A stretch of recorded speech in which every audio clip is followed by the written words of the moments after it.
India यानी भारत और India यानी विपक्षी दलों का एक गठजोड़। और अगर गठजोड़ की तुलना एक देश के प्रधानमंत्री आतंकी संगठन से कर रहे हैं, तो आप समझ लीजिए कि मोदी जी का चेहरा कितना मुरझाया होगा अंदर से। ये बहुमत का जो अहंकारी आतंक देश के अंदर चल रहा है, मैं रिपीट कर रहा हूं, बहुमत का जो आतंकी, जो अहंकारी आतंक है कि हमारे पास बहुमत है, हम जो चाहेंगे कर देंगे। मैं तो केवल एक बात कहना चाहूंगा 4 PM के दर्शकों से कि 4 PM सबसे ज्यादा देखे जाने वाला ऑनलाइन चैनल है। 2014 के बाद मोदी जी ने कोई एक FIR की हो जिसमें एक व्यक्ति कन्विक्ट हो गया हो, तो 4 PM न्यूज के दर्शक सोचें, एक भी FIR इस सरकार ने नहीं की है जो अंजाम तक पहुंचती हो। लेकिन तमाम भ्रष्टाचारी इनके यहां आते हैं, वो वॉशिंग मशीन में धुल जाते हैं।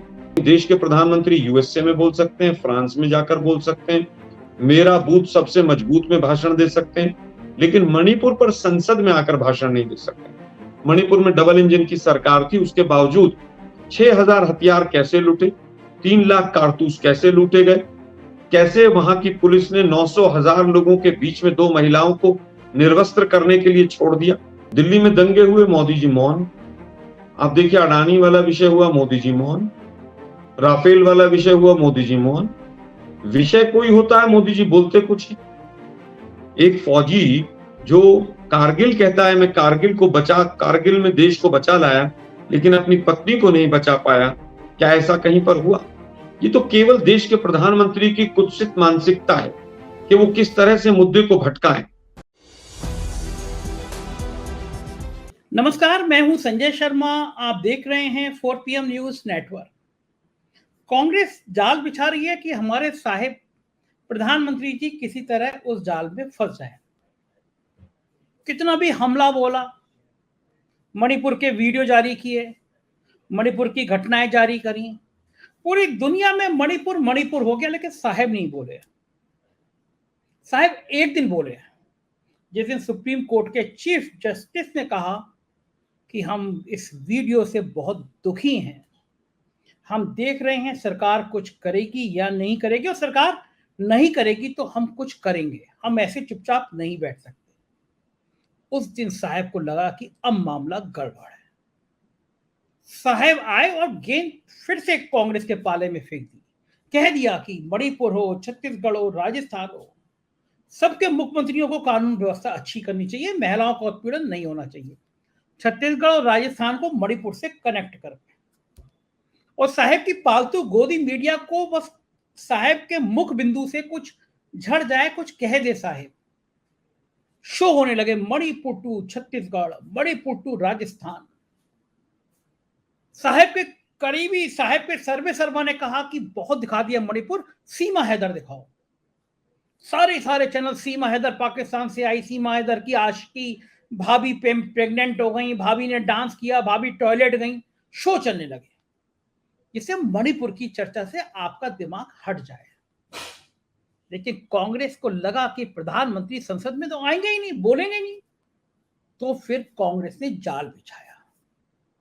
कहा मीटिंग करी, इंडिया की मीटिंग करी। इंडिया मतलब कांग्रेस के सब सहयोगी दलों से बात करी, फोन पे बात करी, खड़गे जी ने बात करी, राहुल जी ने बात करी। फिर तय हुआ कि अविश्वास प्रस्ताव ले आया जाए, सरकार के खिलाफ अविश्वास प्रस्ताव लाया जाए। ये बात सभी जानते थे कि अविश्वास प्रस्ताव मंजूर नहीं होगा, इतने सांसद नहीं हैं। लेकिन ये बात भी सब जानते थे कि अगर अविश्वास प्रस्ताव आ गया तो फिर इस पर चर्चा होगी, लंबी चर्चा होगी, और लंबी चर्चा होगी तो मणिपुर की घटनाओं का बताया जाएगा। ये कहा जाएगा कि मणिपुर को लेकर दुनिया में हम कितने शर्मिंदा हैं। ये कहा जाएगा कि मणिपुर को लेकर दुनिया थूक रही है हम पे, कि किस तरह महिलाओं के कपड़े उतार के उनके साथ शोषण किया गया, उनके वीडियो बनाए गए। हमारे प्रधानमंत्री नहीं बोले, मौन रहे। ये कहा जाएगा कि मणिपुर की सरकार को बर्खास्त करने की हिम्मत नहीं जुटा पाए प्रधानमंत्री जी। ये सारी बातें संसद में कही जाएंगी जब अविश्वास प्रस्ताव आएगा। लिहाजा आज कांग्रेस ने अविश्वास प्रस्ताव लाने का ऐलान कर दिया। इस बीच में मुझे लगता है कि सरकार के दिन अच्छे नहीं चल रहे। राज्यसभा में हंगामा चल रहा था और खड़गे जी का माइक ऑफ हो गया। खड़गे जी का माइक ऑफ हुआ तो खड़गे जी के तेवर बिगड़ गए और खड़गे जी ने कहा ये मेरा विशेषाधिकार हनन का मामला बन रहा है, मेरा माइक बंद कर दिया गया, मैं इतना सीनियर एमपी हूं, मैं अपनी बात कहने जा रहा था, मेरा माइक बंद कर दिया गया। और यहीं से बात कांग्रेस ले उड़ी। कांग्रेस के कुछ नेताओं ने शुरुआत की और सोशल मीडिया पे ये बात आग की तरह फैल गई कि कांग्रेस के एक सबसे बड़े दलित नेता का माइक बंद कर दिया गया। सोशल मीडिया पे लोग कहने लगे कि दलितों को गांव में नहीं बोलने दिया जाता, दलितों को शहरों में नहीं बोलने दिया जाता, अब दलितों को सदन में भी नहीं बोलने दिया जाता। तब ये बात आई कि अब इसको अगर कांग्रेस मुद्दा बना ले, एक माइक लेकर मोहल्ले मोहल्ले, गली गली, गांव गांव, डगर डगर कांग्रेस घूमने लगे कि ये वो माइक है, ये वो आवाज है जो दलितों की आवाज बंद कर दी गई, अब उस आवाज को उठाने का वक्त आ गया है। अगर कांग्रेस दलितों के बीच ये संदेश देने में कामयाब रही कि सरकारी क्षेत्रों को निजी क्षेत्रों में बेचकर, उनके हाथों में सस्ते दामों में बेचकर आरक्षण को खत्म किया जा रहा है, अगर कांग्रेस ये बात बताने में सफल रही कि मौजूदा हुकूमत दलितों के खिलाफ उत्पीड़न कर रही है, उन पर अत्याचार कर रही है, तो साहब का ये दिल्ली बहुत दूर हो जाएगी। कांग्रेस की अंदरूनी राजनीति बहुत मुखर हो रही है। अंदरूनी राजनीति मैंने इसलिए शब्द इस्तेमाल किया कि अब ये अंदरूनी राजनीति विरोध में नहीं, पार्टी में टांग खिंचाई में नहीं, अंदरूनी राजनीति अब पार्टी को एकजुट होने के लिए हो रही है। मेरे सूत्र बता रहे हैं कि विचार तो इस बात पर भी हो रहा है कि खड़गे जी को 2 सीटों पर चुनाव लड़वा दिया जाए और उसमें से एक सीट उत्तर प्रदेश की हो, रायबरेली हो, जहां से संभवतः सोनिया गांधी इस बार चुनाव नहीं लड़ेंगी बीमारी की वजह से। आज ये बात साफ कर लीजिए, समझ लीजिए कि अगर खड़गे जी उत्तर प्रदेश से चुनाव लड़ गए, समाजवादी पार्टी के साथ गठबंधन हो गया, तो भारतीय जनता पार्टी को 200 सीटों तक पहुंचना भी असंभव हो जाएगा।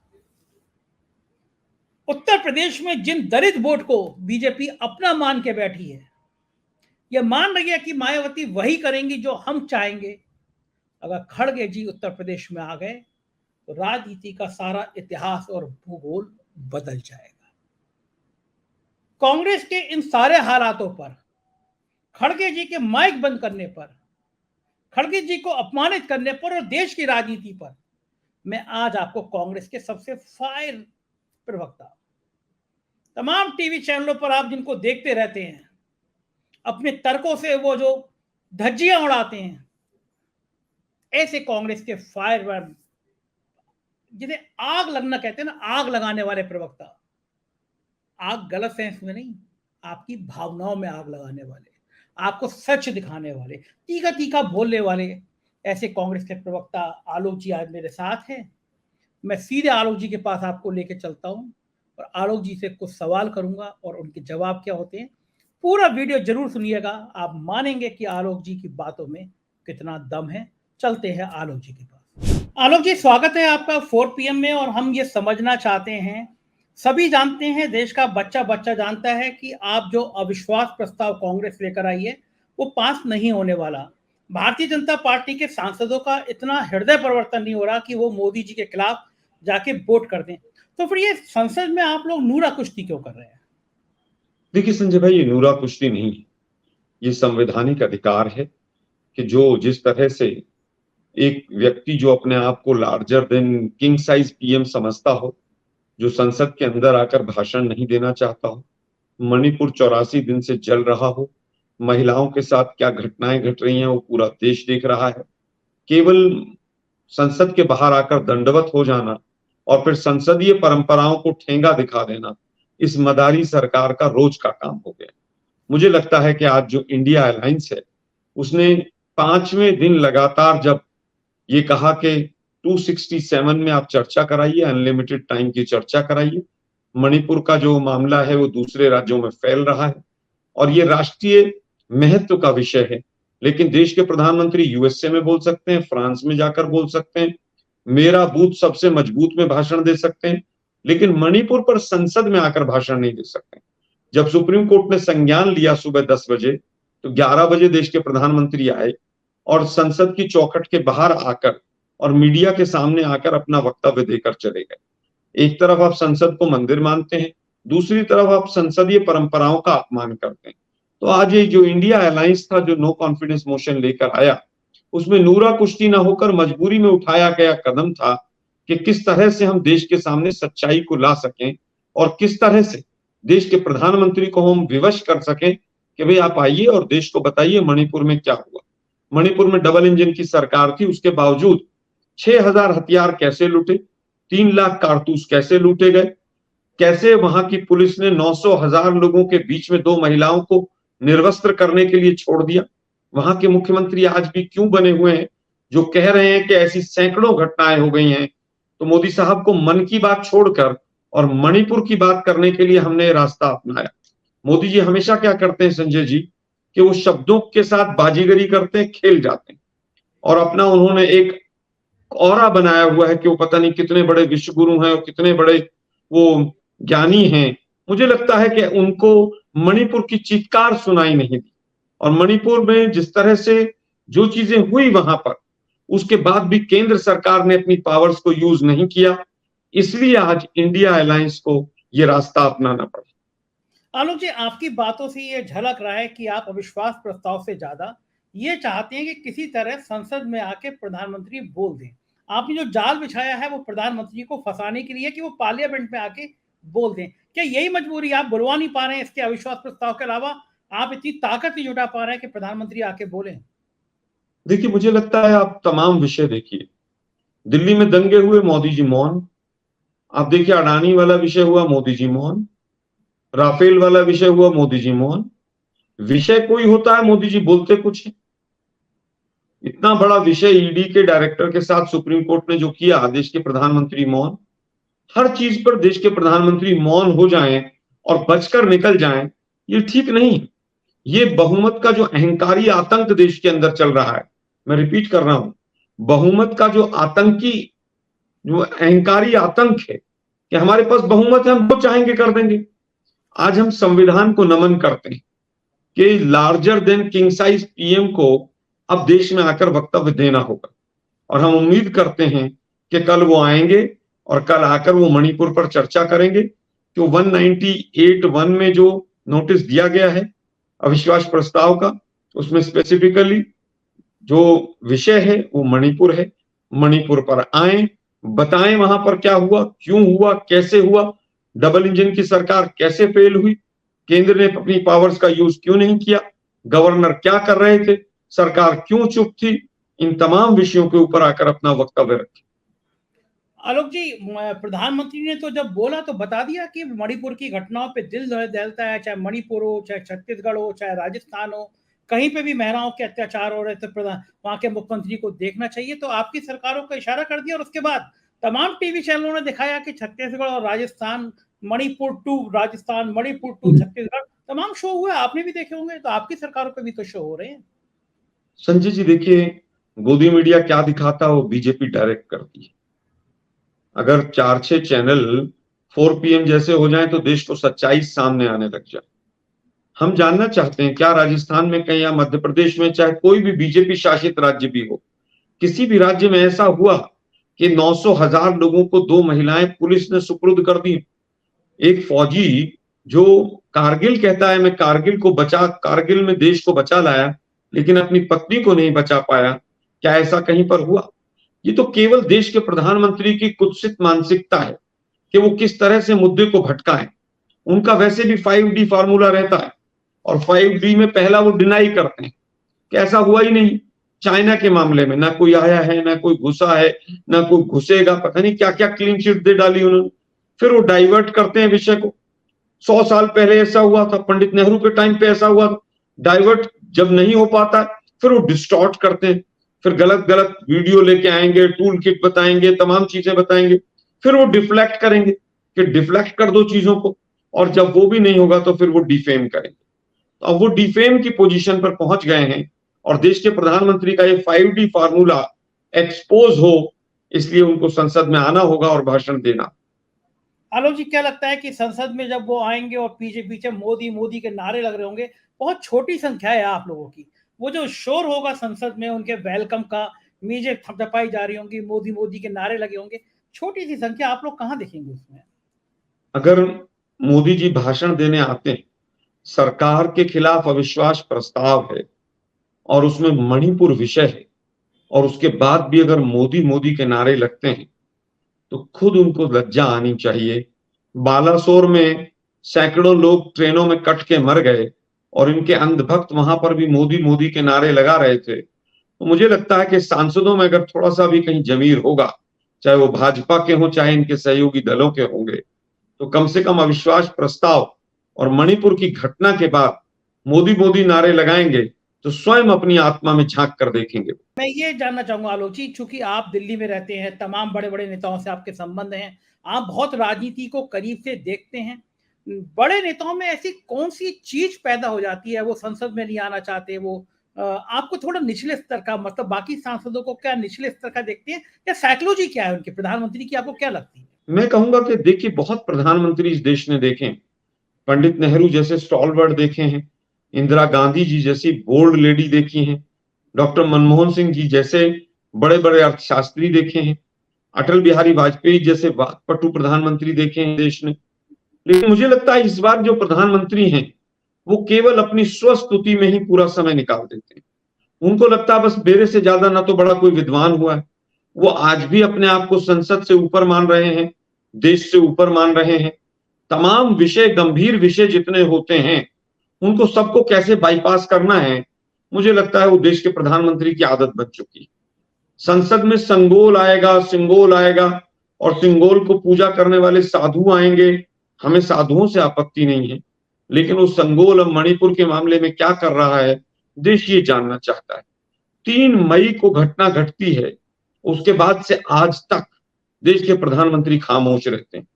4 मई को एक घटना इतनी नृशंस घटती है जिसका वीडियो वायरल होता है 2 महीने के बाद लगभग, उसके बाद नींद से जागती है सरकार, और वहां के मुख्यमंत्री कहते हैं कि इस तरह की 100 से ज्यादा घटनाएं हुई हैं। इंटरनेट हमने इसलिए बंद कर दिया कि इस तरह की घटनाएं वायरल ना हो। तो मुझे लगता है देश के प्रधानमंत्री को अब देश को जवाब देना होगा, और जरूर देना। आलोक जी, आप लोग जानबूझकर राजनीति के कुछ संवेदनशील मुद्दे उठाते हैं।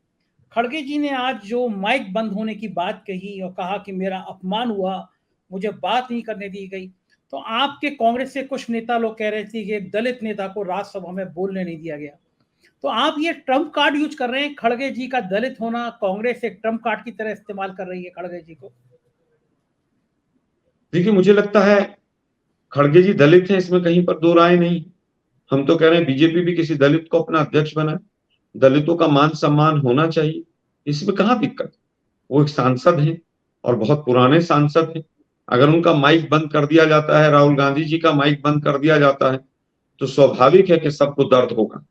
लेकिन दुर्भाग्य इस बात का है कि देश की राष्ट्रपति, जिनको पूरी बीजेपी ने पीठ थपथपाकर अपनी ये कहा कि हमने ट्राइबल महिला को राष्ट्रपति बनाया, आज जब ट्राइबल्स के साथ इस तरह का अन्याय हो रहा है, तब वो ट्राइबल महिला होने के नाते उनको कम से कम सरकार को कटघरे में तो खड़ा करना चाहिए। तो ये विक्टिम कार्ड नहीं है, माइक किसी का भी बंद हो, ये बहुत दुर्भाग्यपूर्ण है भारतीय लोकतंत्र के लिए, और हम चाहते हैं कि इस तरह की घटना दोबारा न। आलोक जी, कांग्रेस ने उन दलों से भी बातचीत शुरू करी, आप एक जगह बैठे, जो दल आपके धुर विरोधी थे। कांग्रेस के कई नेता मुझसे व्यक्तिगत कह चुके कि वो अरविंद केजरीवाल को पसंद नहीं करते, बावजूद इसके आप अरविंद केजरीवाल के संग अलायंस में हैं, ममता बनर्जी के संग अलायंस में हैं। आपको लगता है ये चुनाव तक ये गठबंधन चल पाएगा आप लोगों का? देखिए, मुझे लगता है कि ये बहुत बड़ी स्ट्रेंथ होगी इस गठबंधन की, कि हमारे तमाम बड़े बड़े जो हमारे आपसी मतभेद हैं उनको भी भुलाकर, संजय जी, हम आपस में साथ आकर मिले तो सोचिए कि किस तरह का लोकतंत्र का हनन हो रहा होगा इस देश के अंदर, संविधान किस तरह से खतरे में होगा, लोकतंत्र कहां कटघरे में खड़ा किया होगा। जहां तक आपका प्रश्न है अरविंद केजरीवाल जी के लिए, आज भी बहुत से बिंदु ऐसे हैं, शायद उनको हम एक्सेप्ट ना करें, लेकिन larger interest of the country, और ये गठबंधन केवल कांग्रेस का नहीं है, ये गठबंधन इंडिया का है। ये गठबंधन में तमाम बाकी दल भी हैं। तो हमें ऐसा लगता है कि बाकी गठबंधन के दलों को भी सबकी इच्छा थी कि अब जो भी अपने मतभेद हैं उनको भुलाया जाए और देश हित के लिए जो बड़ा फैसला हो सके उस दिशा में हम आगे बढ़ें। और वही कांग्रेस पार्टी ने बड़ा दिल दिखाते हुए कहा है। आज भी अगर कोई भारत रत्न राजीव गांधी जी से वापस लेने की बात करेगा, सबसे पहला व्यक्ति आलोक शर्मा होगा जो पुरजोर विरोध करेगा। लेकिन आज देश के जो हालात हैं, जिस तरह से तमाम संवैधानिक संस्थाएं बंधक होती नजर आ रही हैं, मुझे लगता है कि ये देश के हित में लिया गया सही समय पर सही फैसला है। आलोक जी, आपके गठबंधन में उत्तर प्रदेश में एक बड़ा चेहरा है मायावती जी, दलितों का एक बड़ा नाम है, बड़ा चेहरा है, लेकिन आपने उनसे बात भी करने की जरूरत नहीं समझी, संवाद नहीं किया, तो मायावती को आप लोगों ने किनारे को छोड़ दिया। देखिए, मायावती जी का जो इतिहास रहा, मायावती ने जिस तरह से तमाम मौकों पर बीजेपी का साथ दिया, जिस तरह से कोई भी चुनाव रहा, कहीं ना कहीं मायावती ने बीजेपी से पूछकर अपने कैंडिडेट दिए, अपने आप को समाप्त करा लिया, पूरी तरह से बीजेपी के सामने नतमस्तक कर दी अपनी पार्टी को, दलित हितों की अनदेखी की। हमें लगता है कि वो मायावती जी ने अपने आप को और अपनी पार्टी को स्वतः राजनीतिक परिप्रेक्ष्य से और राजनीतिक पटल से दूर कर लिया। अभी देखिए, मणिपुर का इतना बड़ा विषय आया है संजय भाई, मायावती जी को क्या एक प्रेस कॉन्फ्रेंस नहीं करनी चाहिए? क्या उनको एक महिला होने के नाते आवाज नहीं उठानी चाहिए थी? लेकिन ऐसा लगता है बिल्कुल ही बीजेपी की पिछलग्गू बन गई हैं और बीजेपी से बगैर पूछे वो सांस भी नहीं ले पा रही। आलोक जी, पूरे अगर परिप्रेक्ष्य में देखें, आपके पास तमाम फीडबैक आते हैं, जनता के लोग बताते हैं, आपके कार्यकर्ता बताते हैं, इस सरकार के प्रति जो सबसे नाराजगी है, या दूसरे शब्दों में कहूं कि कांग्रेस का जो टारगेट होगा, वो कौन से मुद्दे होंगे जिनको लेकर आप जनता के बीच में जाएंगे? देखिए, मुझे लगता है कि जिस तरह से सबसे पहला तो ये है कि हिंदुस्तान की जो आत्मा है वो इस संविधान और इस लोकतंत्र में बसती है। जिस तरह से उस आत्मा को कुचला है इन्होंने, वो हर एंगल से कुचला है। पहला हमारा मुद्दा वो रहेगा। दूसरा मुद्दा, इनकी जो आर्थिक नीतियां हैं उसमें महंगाई और बेरोजगारी चरम पर है। तीसरा मुद्दा, विदेश नीति इनकी पूरी तरह से फेल है। चीन हमारे देश में की जमीन पर घुसकर बैठा है और देश के प्रधानमंत्री क्लीन चिट दे रहे हैं। चौथा जो मुद्दा रहेगा, वो जो सामाजिक नीति इनकी पूरी तरह से दुर्दशा में है। जिस तरह से पूरे देश में इन्होंने डिवाइड एंड रूल कर दिया है, जाति और धर्म के नाम पर पूरे देश को बांट दिया है, और उसका जीता जागता उदाहरण मणिपुर है। ये सरकार पूरी तरह से चारों फ्रंट पर फेल है। हम इन चारों चीजों को लेकर जनता के बीच में जाएं। आलोक जी, कांग्रेस पे कैसे यकीन कर लेंगे सब लोग? कांग्रेस इतनी मजबूत है नहीं। लोगों को अभी भी लगता है, और एक सवाल बिल्कुल कॉमन आदमी पूछता है कि मोदी के मुकाबले कौन, आपका प्रधानमंत्री का चेहरा कौन होगा? देखिए, मुझे लगता है कि जिस तरह से प्रधानमंत्री महोदय की स्टेटमेंट्स आ रही हैं, इंडिया को लेकर जो स्टेटमेंट्स दी हैं उन्होंने, इंडिया यानी भारत और इंडिया यानी विपक्षी दलों का एक गठजोड़, और अगर गठजोड़ की तुलना एक देश के प्रधानमंत्री आतंकी संगठन से कर रहे हैं तो आप समझ लीजिए कि मोदी जी का चेहरा कितना मुरझाया होगा अंदर से। और अब तो आरएसएस ने भी कह दिया कि मोदी जी के चेहरे पर और हिंदुत्व पर केवल इस बार चुनाव नहीं लड़ा जा सकता। हमारे भी सूत्र बीजेपी के अंदर खाने से बता रहे हैं कि चाहे कुछ भी हो जाए, इस बार बीजेपी और आरएसएस भी मोदी जी के साथ नहीं है। केवल दो तीन चीजें हैं। मोदी जी के पास आज तमाम पावर्स हैं, तमाम संवैधानिक शक्तियां उनके पास हैं, और उनका दुरुपयोग किस तरह से होता है, अभी ईडी के डायरेक्टर के संदर्भ में संजय जी, मुझे लगता है कि पूरे देश के सामने बेनकाब हो चुके हैं। और यही मुद्दे होंगे तमाम जिनके ऊपर हम जनता के बीच में जाएंगे। मोदी जी के सामने चेहरा कौन होगा? इंडिया पूरी तरह से आज भारतीय जनता पार्टी और जो मोदी साहब की सरकार है, इसके सामने एक मजबूत गठजोड़ के तौर पर खड़ी हो गई। यही हालत है।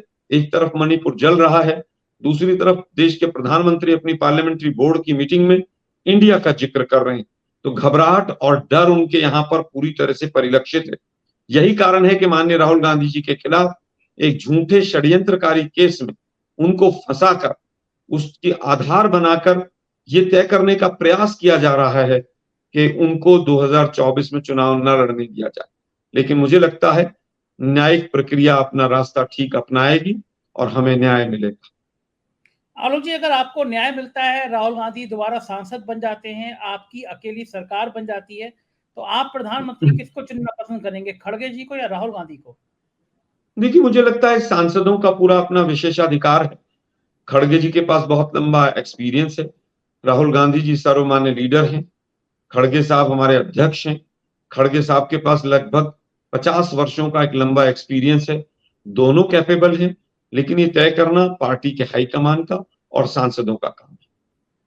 आलोक जी, एक चर्चा ये भी चली थी कि अगर खड़गे जी 2 जगह से चुनाव लड़ेंगे और उसमें से एक उत्तर प्रदेश हो जाएगा, तो उत्तर प्रदेश में दलितों के बीच संदेश क्रांति ला सकता है।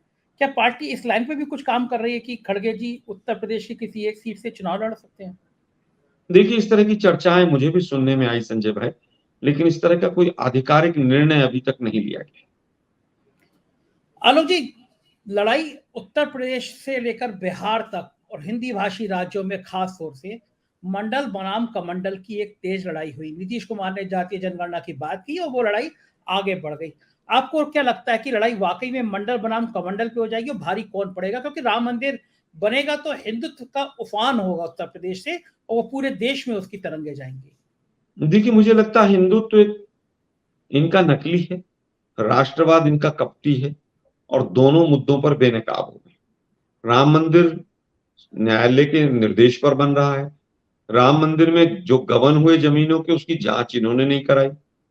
राम मंदिर का न्यायालय के फैसले का स्वागत सभी ने किया, इवन मुस्लिम समुदाय ने भी किया।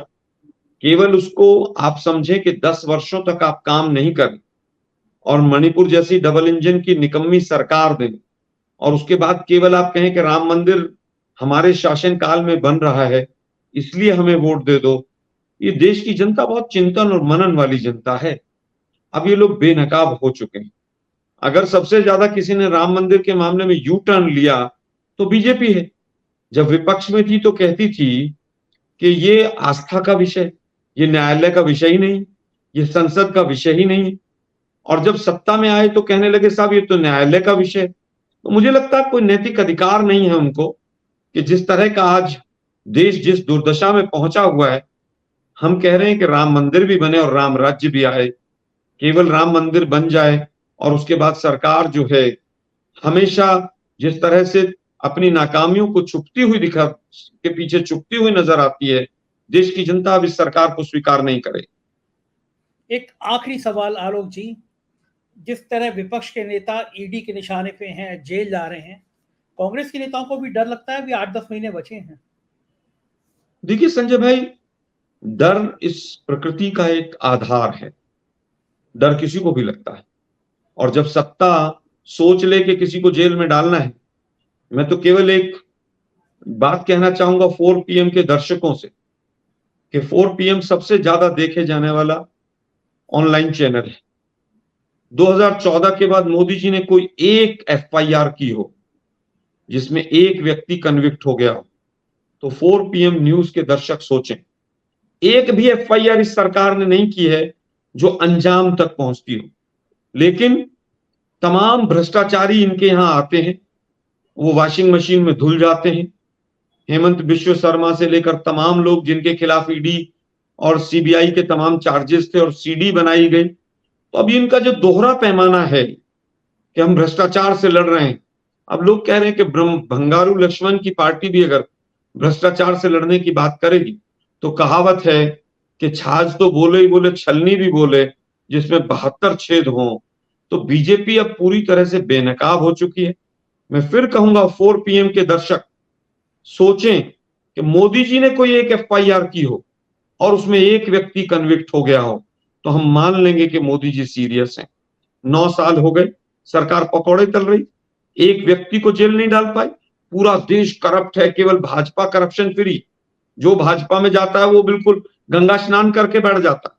तो डर सबको लगता है, झूठे केस लगाए जाते हैं, पत्रकारों को 2-2 साल तक झूठे केस में जेल में डाल रखा जा सकता है।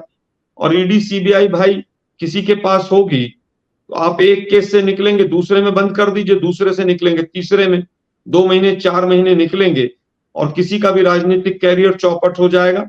लेकिन मैं फिर कहूंगा, भारत जोड़ो यात्रा के बाद देश के अंदर एक मैसेज गया है कि डरो मत।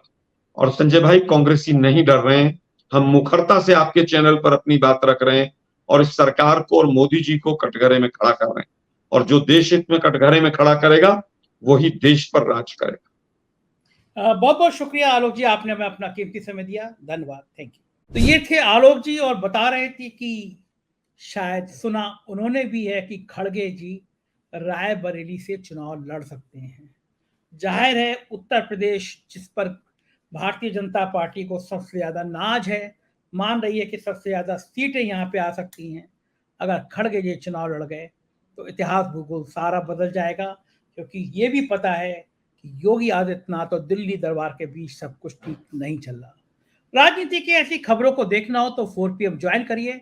देश का सबसे तेजी से देखे जाने वाला चैनल है, सबसे ज्यादा देखे जाने वाले चैनलों में से। आपको पता है कि एक विश्व स्तरीय एजेंसी ने सर्वे किया, आपका 4 PM देश में 4थे नंबर पर है, क्योंकि हर जगह 4 PM देखा जा रहा है। अपनी राय से बताइएगा, ये प्यार बनाए रखिएगा। शुक्रिया।